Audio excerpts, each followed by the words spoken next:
مرحبا بكم اعزائي التلاميذ في هذا الفيديو.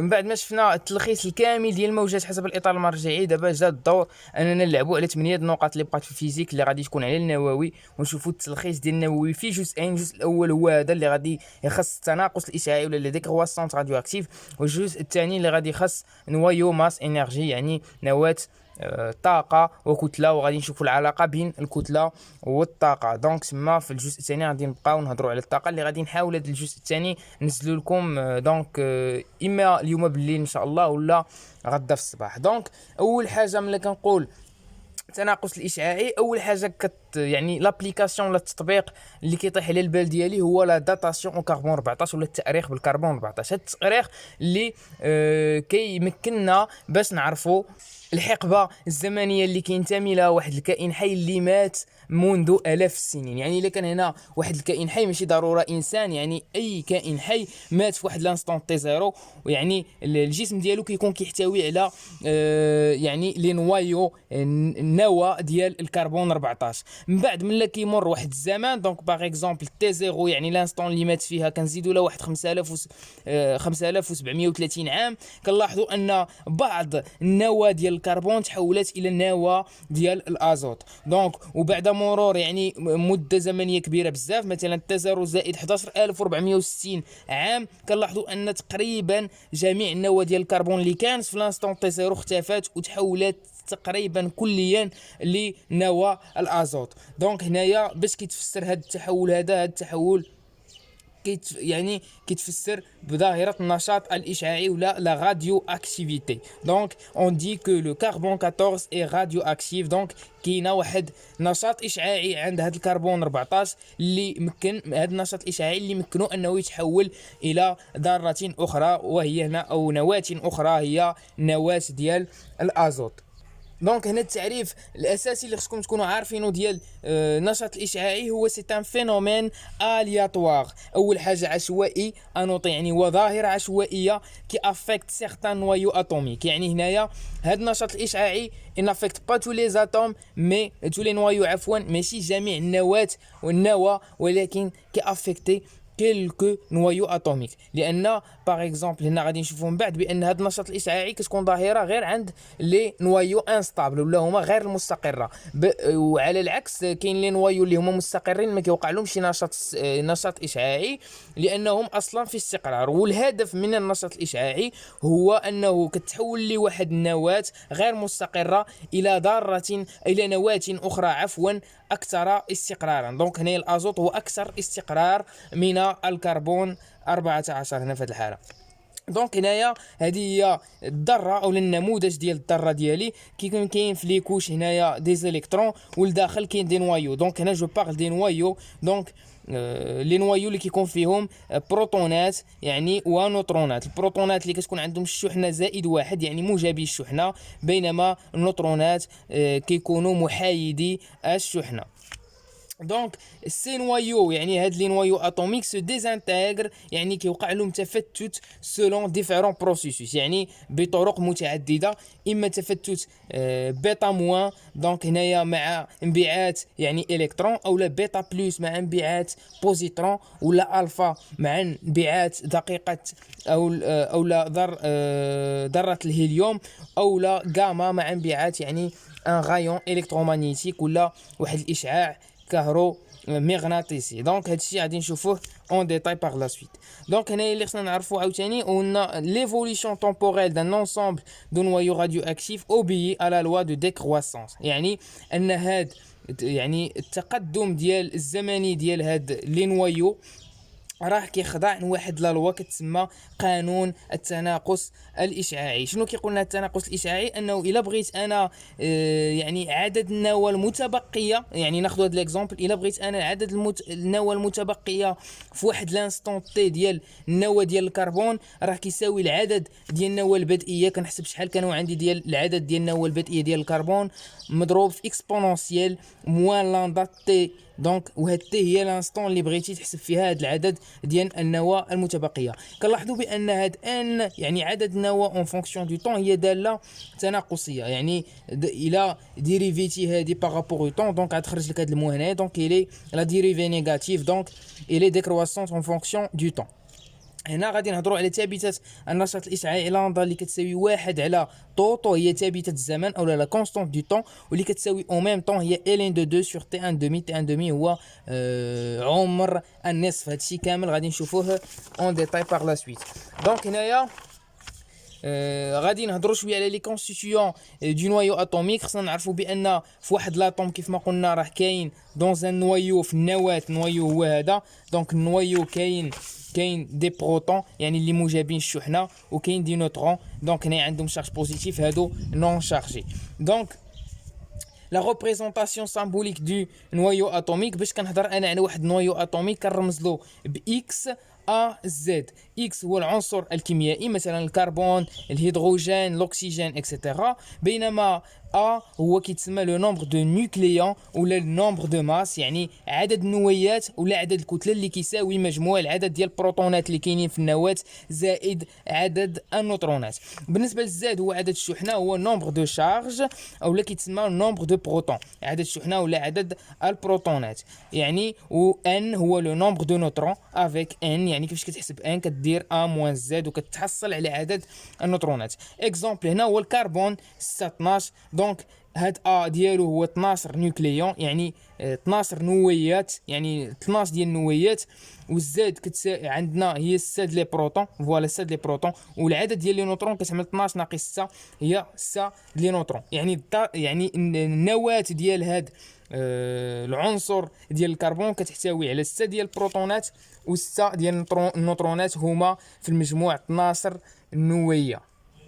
دابا غادي نحاولوا نتعرفوا على شنو هما عناصر كيميائيه او عنصر كيميائي، شنو هما النويدات وشنو هما النظائر. كنقولوا بان اتوم يعني عنصر كيميائي هو اتوم او ايون لو ميم نومبر دو زد، يعني اي ذره ولا ايون عندهم ايونات عندهم نفس العدد ديال البروتونات كيتسموا عنصر كيميائي. والاكزامبل هو الكربون سي، يعني عنده عدد 14 اللي عنده 6 البروتونات، والكربون 12 دونك اللي عنده حتى هو 6 الكربونات. دونك هادو كيتسمى ميم اليمون شيميك لان عندهم نفس العدد ديال البروتونات واخا ان نومبر دو ماس ا، يعني ان نومبر دو نوترون ديفيرون. دونك هنا لي نيوكلييد ولا النويدات هما لونسومبل دي نوايو ايدونتيك ايون، يعني النويدات خصك ضروري خص يكون عندك ميم ا وميم زد. بلي زيليمون شيميك قلنا خص يكون عندك ميم زد، بار كونتر نويدات خص يكون عندك ميم ا يعني نومبر دو ماس، اي يكون عندك نومبر ميم نومبر دو شارج اللي هو الزد اولا عدد الشحنه.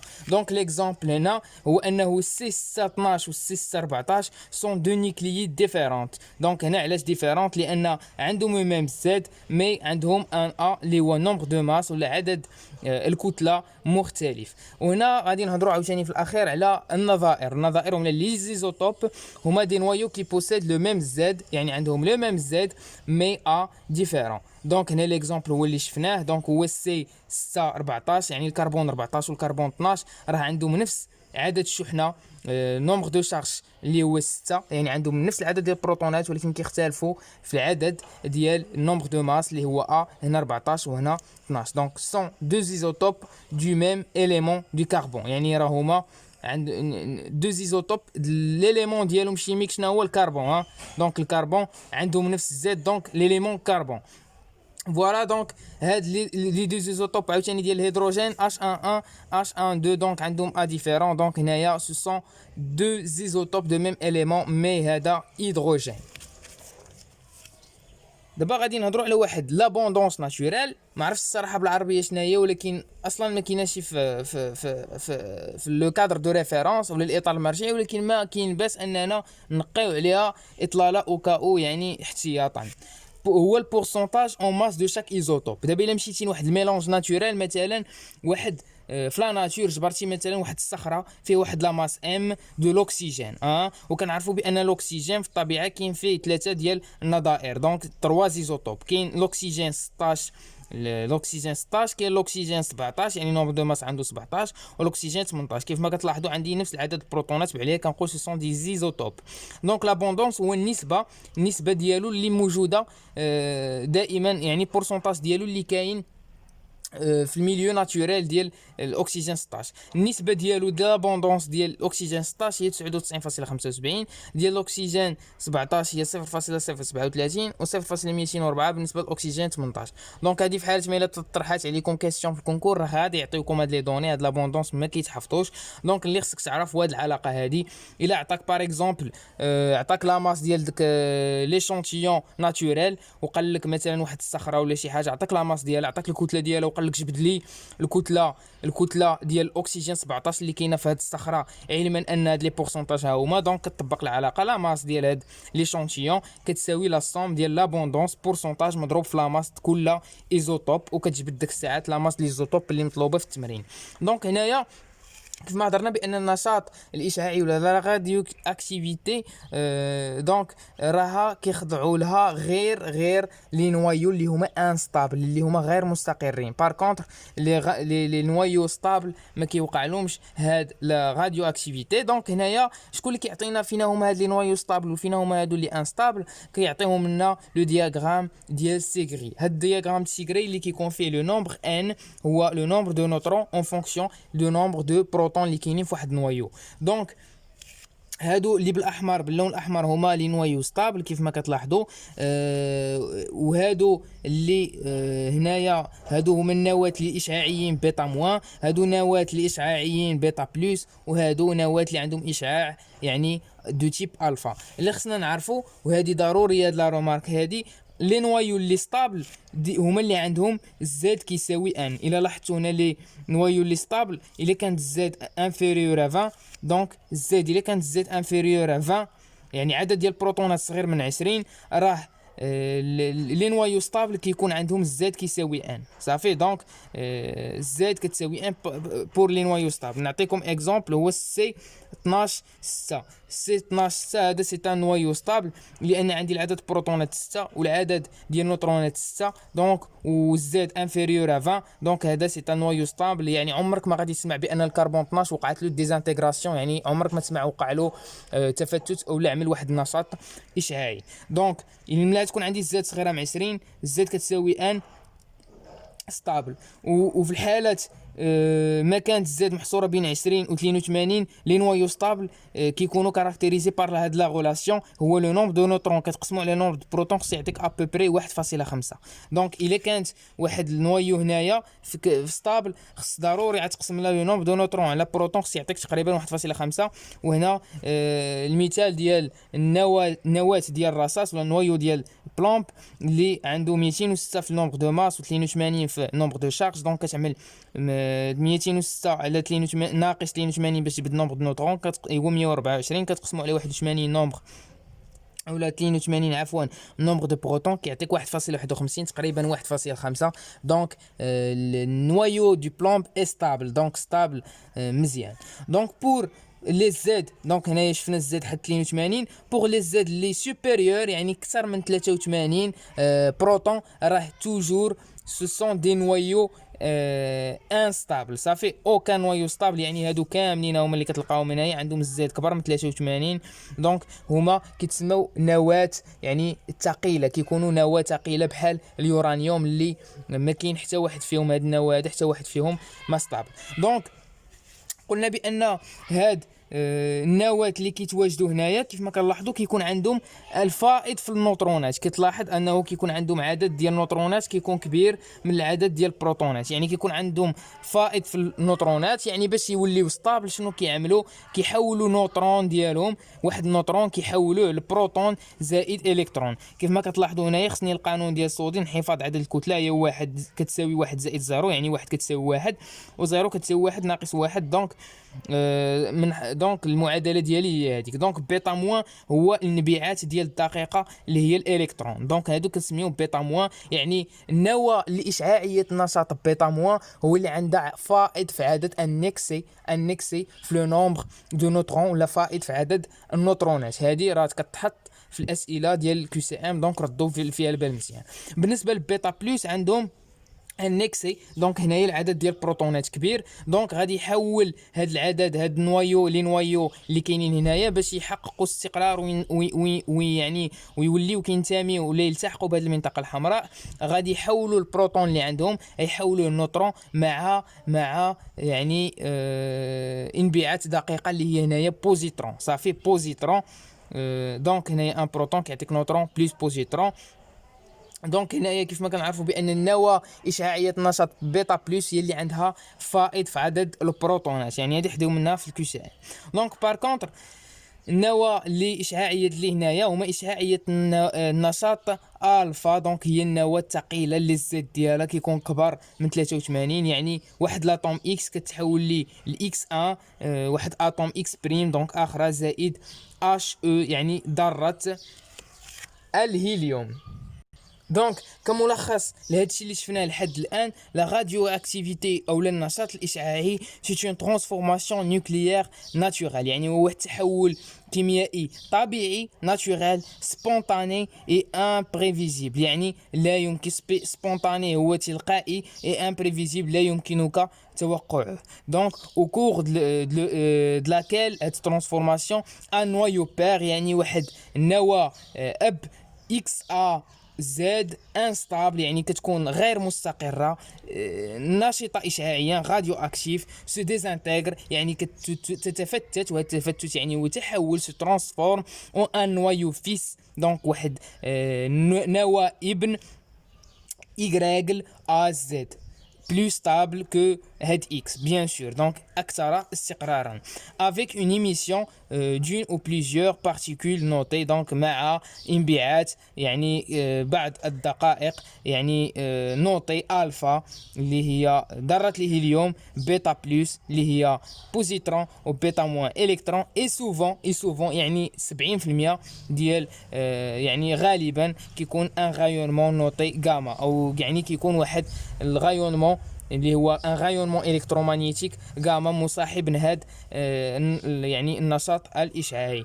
دونك هنايا في الكيو سي ام كيعطيونا بعد مثلا كيعطينا عارضه كيقولنا التحول يعني النشاط الاشعاعي هو تحول لا حراري او حراري، كيقول لك هو تحول حراري بحال هكا. دونك اللي خصك تعرف لي بروبريتي ديال لا راديو اكتيفيتي ولا النشاط الاشعاعي هو اولا الياتوار عشوائي. دونك عشوائي امبوسيبل دو بريفوار لانستون دو ديزانتيغراسيون، يعني ما تقدرش تعرف في اين انستون غادي يوقع لك التفتت، يعني في اين لحظه غادي يوقع لك التفتت سبونطاني تلقائي سو ديكلونش سون انترفونسيون اكستيريور، يعني بلا ما يمكن لك انك ما تقوليش مثلا باغ اكزومبل انك غادي تسخن ولا تزيد في التمبيراتور باش يوقع هاد ديزانتيغراسيون، راها سبونطاني دونك تلقائي اني انيليكتابل. دونك هي محتوم، يعني لو نوايو غادي ديزانتيغرا الا ما كانش ستابل غادي ديزانتيغرا سوا اليوم سوا غدا انديبوندون دو لا كومبوزيسيون شيميك ديال نوايو. دونك انديبوندون يعني ديال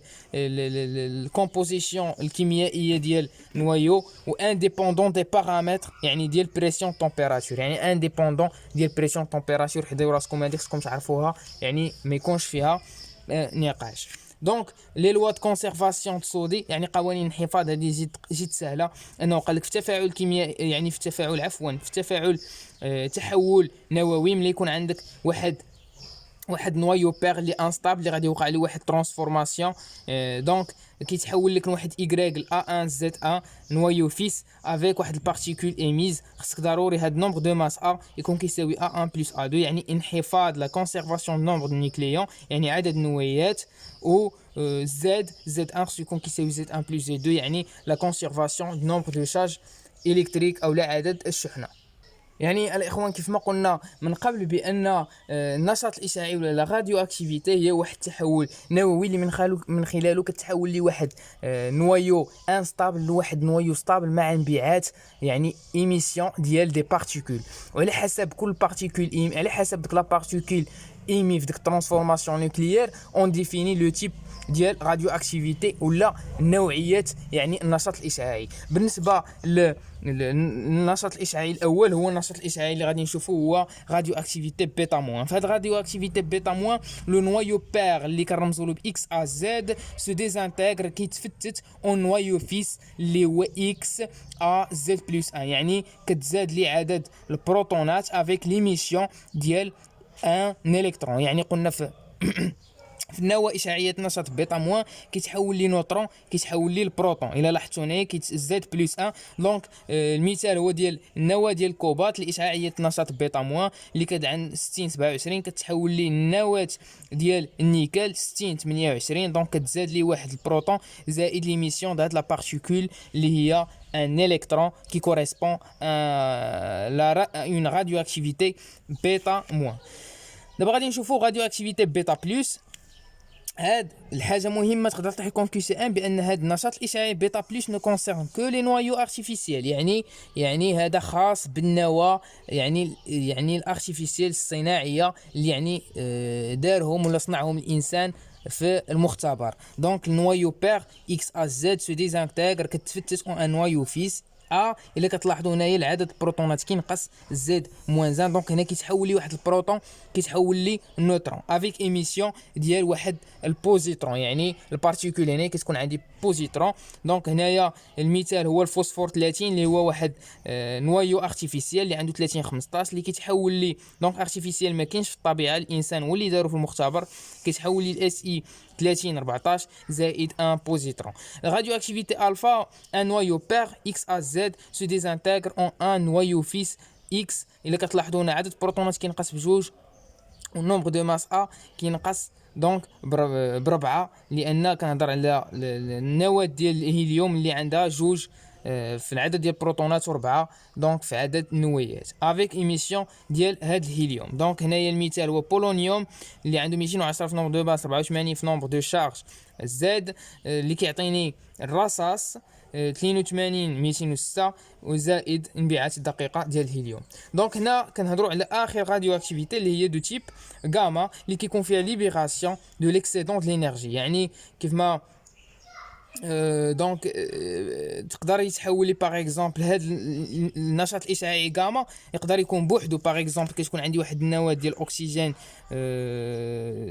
الاكسجين تكون عندك 6 باغ اكزومبل لا عفوا 8 17 غادي يتحول لي اكسجين 8 17 نيت زائد غاما. دونك بحال اللي كيكون هاد الاكسجين عنده ان اكسيدون د لينيرجي دونك كيتخلص من هاد الاكسيدون د لينيرجي عن طريق انه كيعطيني هاد الراديو اكتيفيتي غاما اللي هي عباره عن اشعاع كهرومغناطيسي. ويمكن لي هاد الراديو اكتيفيتي غاما تكون لي باغ اكزومبل مصاحبه للراديو اكتيفيتي بيتا موان ولا بيتا بلس ولا الفا. مثلا هاد النيكل حتى هو كيكون عنده ان اكسيدون دينيرجي من بعد ما يعني هاد الكوبالت من بعد ما تحول لنيكل هاد النيكل كيكون عنده ان اكسيدون دينيرجي دونك كيتخلص منه كنزيد هنا بلس غاما. دونك هادشي اللي خصكم تعرفوا على انواع الانشطه الاشعاعيه اللي كاينين ربعه. كاين بيتا موان بيتا بلس الفا اي غاما. دونك هنا غادي نهضروا على لا فامي راديو اكتيف اولا الفصيله الاشعاعيه. حتى هي ما كايناش لو كادر دو ريفيرونس ولكن ما كاين باش هي نعرفوها. اون سويت دو نيكلييد يعني هو سويت ديال النويدات descendant d'un même noyau pair par une suite de désintégration successive jusqu'à l'obtention d'un noyau stable. Donc كيكون عندك واحد النوايو في الاول وكيبقى منشطر اون سويت دو ديزانتيغراسيون منشطر حتى كنوصل لواحد النويه اللي هي مستقره. يعني هي كاينه في لا زون ستابل هي ديك لا زون روج اللي كنت وريتكم في المنحنى ديال سيغري. دونك لا فامي راديو اكتيف اللي معروفه بزاف هي اليورانيوم. يقدروا انا علاش هضرت على هاد فامي راديو اكتيف يقدروا في كي سي ام يقول لك شنو هو اليورانيوم باش كيوقع له ديزانتيغراسيون فين اخر كيوقع له واحد السويت دو ديزانتيغراسيون اخر يعني نواه كيوصل لها هي النواه المستقره ديال الرصاص. هذه معلومه جد مهمه وخصكم ضروري تكونوا كنعرفينها. دابا وصلنا للفقره اللي فيها العلاقات الرياضيه الى لوا دو ديكرواسونس راديو اكتيف ولا قانون التناقص الاشعاعي اللي كنت ديجا هضرت عليه. دابا غادي نهضروا عليه بالديتاي. دونك ان دو تي لو نومبر دو نوايو ريستونت يعني المتبقيه عند واحد اللحظه تي. اتونسيون في لي كونكور راه كيقولوا الكومباراتيف باغ اكزومبل عطيني عدد النواه المتفتته، يعني العدد النواه المتفتته. دونك خصك تجبد النسبه ديال العدد المتبقيه وكتعمل 100% ناقص النسبه ديال العدد النواه المتبقيه وكيعطيك النسبه ديال العدد ديال النواه المتفتته كتساوي ان زيرو عدد النواه البدئيه اكسبونونسيال موان لاندا دو تي. دونك ان دو تي و ان زيرو عرفناهم. اهم حاجه دونك لاندا دو تي خصنا نعرفوها تعريف شامل لانها يقدر تكون موضوع سؤال في الامتحان. لاندا كتسمى لا كونستانت دو راديو اكتيفيتي ولا ثابته التناقص الاشعاعي. البعد ولا الوحده ديال لاندا هي السكوند موان 1. علاش؟ لان لاندا كتساوي لي 1 على طو افيك طو هي ثابته الزمن. طو كيفاش كنجبدوها؟ كنعملوا المماس عند لانستون تي تيغال 0 كيتقاطع لي هنايا كيعطيني كنعمل المماس لانستون تي تيغال 0. دونك هذا هو الطو. دونك طو اون سكوند دونك 1 على طو دونك الوحده ديال لاندا سكوند موان 1. دونك الا عطاك شي شكل بحال هكا ها طو كيفاش كتجبدها ودونك كتعمل 1 على طو كتجبد ثابته النشاط الاشعاعي لاندا. وكاين علاقه اخرى ثانيه ديال لاندا كتساوي الين ديال جوج سور تي ان دومي. هذا تي ان دومي هو عمر النصف. كيفاش كتجبد عمر النصف؟ عمر النصف هو العمر اللي كي كوريسبون ا ان زيرو سور 2 يعني عدد النواه البدئي سور 2. دونك كتشوف عدد النواه البدئي مثلا الا عندك 10 كتشوف ان زيرو سور 2 هي 5 فوالا 5 كتشوف التقاطع وكتشوف لانستون. دونك هذه هي تي ان دومي. دونك تي ان دومي واحد الحاجه نتفاهموا عليها مزيان. دونك الا قلت لك انا باغ اكزومبل عطيني التي فينال اللي غادي يتسالى فيها هذا التحول النووي ماشي غتقول لي التي فينال كتساوي جوج تي ان دومي. هذه ما كايناش.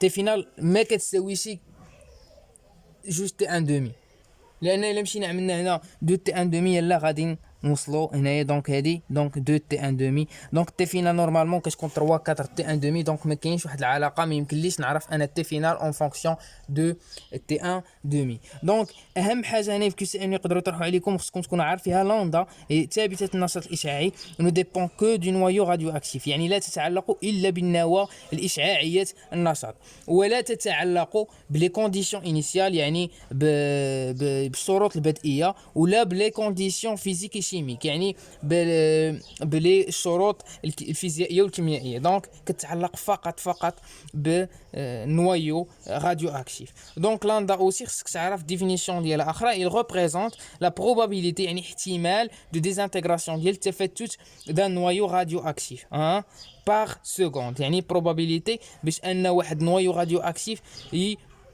ديزانتيغرا بار سكوند. دونك هنايا كل ما كان عندي انا واحد نوايو لاندا ديالو ثابته النشاط الاشعاعي ديالو كبيره كل ما كان عنده احتمال كبير على انه يوقع له تفتت. دونك لا كونستانت دي توتو اللي شفناها كيفاش كتجبد من المنحنى خصنا نعرفوا بان نومبر د نوايو في طو عند اللحظه طو كيساوي تقريبا 37% من ان زيرو. دونك هنايا الا كان عطاكم باغ اكزومبل في شي تمرين قال لك جبد طو ولا عطاك طو ثابته الزمن وقال لك جبد لي شي حاجه دونك راه خصك تعرف بان العلاقه مهمه بان النومبر ريست عدد النواه المتبقيه عند اللحظه طو كيساوي 37% من ان زيرو. دونك كتمشي كتعاود 37% هنا من ان زيرو كتمشي تعمل ان زيرو مع ان زيرو وكتمشي كتجبد طو. الا قال لك جبد لي طو شحال كتساوي كيكون عندك عاطيك لوندا كتمشي تجبد طو. دونك ولو طو اوسي بما انه المده الزمنيه اللازمه باش يبقى لي 37% فقط من النواه البدئيه يعني ديفينيسيون اخرى ديالو هو لو طون نيسيسير بور لا ديزانتيغراسيون يعني التفتت ديال 63% ديال ان زيرو. يعني دائما كنقول لكم بان عدد النواه المتفتته كيساوي 100% ناقص عدد النواه المتبقيه وكنأكد بان ان دو تي هذه عدد النواه المتبقيه وليست المتفتته. دونك تي ان دومي هو دومي في يعني عمر النصف durée qui correspond à 1 0 sur 2. دونك شفناها اون ديتاي. اخر علاقه رياضيه هي مهمه بزاف. دونك اكتيفيتي دان ايشانتيون راديو اكتيف. دونك واحد ليشانتيون راديو اكتيف واحد العينه اشعاعيه النشاط دونك عندها واحد لاكتيفيتي عندها واحد النشاط اشعاعي. هذا النشاط الاشعاعي ا دو تي هذا واحد النشاط الاشعاعي عند واحد اللحظه تي كيساوي النشاط الاشعاعي عند اللحظه زيرو يعني في اللحظه البدئيه اكسبونونسيال موان لاندا تي، وهاد لاندا هي نيتا ثابته النشاط الاشعاعي اللي شفناها من قبل. دونك عندها نفس الديفينيسيون. دونك ا دو تي بحالها بحال ان دو تي، يعني النشاط الاشعاعي لواحد العينه يتناقص مع الزمن بواحد الداله اكسبونونسيال. اللي خصنا نعرفوا بان الوحده ديال ا دو تي هي البيكريل. البيكريل ديفينيسيون ديالها هو نومبر دو ديزانتيغراسيون بار سكوند، ولا عدد التفتتات في الثانيه. لاكتيفيتي ا دو تي à la date t d'un échantillon contenant un de T noyaux radioactifs et le nombre moyen de désintégration par seconde، يعني A de T ولا النشاط الإشعاعي العينة هو العدد المتوسط ديال التفتتات في الثانية. دونك عدد كما قلت لكم البيكريل كيساوي عدد المتوسط ديال التفتتات في الثانية الواحده. دونك هنايا واحد العلاقه مهمه منين جبنا هاد ليكسبرسيون ا دو تي، خصنا نعرفوا بان بما قلنا ا دو تي هو عدد التفتتات في الثانيه. دونك ا دو تي كتساوي ناقص ديريفي ديال ان دو تي. دونك ان دو تي اللي شفنا هنايا عدد ديال النواه متبقيه ان دو تي سور لو طون. بما ان هاد ان دو تي تناقصيه دونك غادي تكون نيجاتيف، وبما ان ا دو تي راها بوزيتيف يعني فوق المحور ديال الافاصيل بوزيتيف، كنعمل موان هنايا دونك باش كتبقى لي ا بوزيتيف. بما ان قلنا هذه تناقصيه راه الديريفي ديالها تعطينا نيجاتيف. دونك هنا جو ديفلوب الكالكول، كنعمل موان دي، كنحط انا ليكسبرسيون ان دو تي ان زيرو اكسبونسيون مون لاندا تي، جو ديريف كتبقى لي ا دو تي تيغال لاندا ان زيرو اكسبونسيون مون لاندا تي. دونك هذه كنسميها ا زيرو. دونك بعليها كنكتب انا هنايا ا دو تي تيغال ا زيرو اكسبونسيون مون لاندا تي. يعني اللي خصني نعرف بان ا زيرو يعني نشاط عينة عند اللحظة تي كيساوي زيرو، كيساوي ثابتة النشاط الإشعاعي مضروب في عدد النواة البدئي. مهمة. دونك اولا ا دو تي كنكتب هنايا بما ان هاد ان زيرو اكسبونسيون مون لاندا تي هي ان دو تي اللي شفناها هنايا. دونك نقدر نكتب بان النشاط الإشعاعي عند لحظة تي كيساوي ثابتة النشاط الإشعاعي في عدد النواة المتبقية عند اللحظة تي. كاين واحد السؤال اللي يقدر يتطرح ولا يعطيكم في لي شوا ليكواسيون ديفيرونسيال او المعادلة التفاضلية اللي كيحققها عدد النواة المتبقيه هي هذه. دونك هذه خصكم تعرفوها ماشي كتحفظوها. ملي كتنطلق بهذه العلاقه اللي وريتك ا دو تي كتساوي ناقص تي دو ان سور تي تي، هذه اللي وريتك هنا، كتعوض ا دو تي بلاندا تي. دونك كتدي هذه هي كتجيبها لهاد الطرف، دونك كتبقى لك لاندا ان تي زائد دي ان سور دي تي كتساوي زيرو. هذه كتسمى المعادله التفاضليه لعدد النواه المتبقيه عند اللحظه التي. اوتر اكسبريسيون يعني تعابير اخرى اللي يقدروا تستعمل ولا تقدر تستعمل في نهار ديال الامتحان ديال النشاط الاشعاعي لعينه، عفوا ماشي في النشاط الاشعاعي ديال العينه بل في قانون التناقص الاشعاعي. هذا ان قلنا هو عدد النواه. كنعرفوا بان كميه الماده كتساوي لعدد النواه على لو نومبر دافوغادرو، وكتساوي لي في نفس الوقت يعني الكتله على لا ماس مولير. بما ان ان ا غتبقى كونستانت يعني ثابته افوغادرو بالنسبه لهاد النواه المتبقيه والنواه البدئيه بحال بحال، ولا ماس مولير ديال النواه البدئيه والنواه المتبقيه بحال بحال. دونك يمكن لي نكتب بان كميه الماده ديال النواه ديالي عند اللحظه تي كتساوي كميه الماده البدئيه ديال النواه ديالي في اكسبونسيون مون لاندا تي، والكتله ديال النواه ديالي المتبقيه عند اللحظه تي كتساوي كتله الماده البدئيه للنواه ديالي في اكسبونسيون مون لاندا تي. والى فيديو قادم ان شاء الله.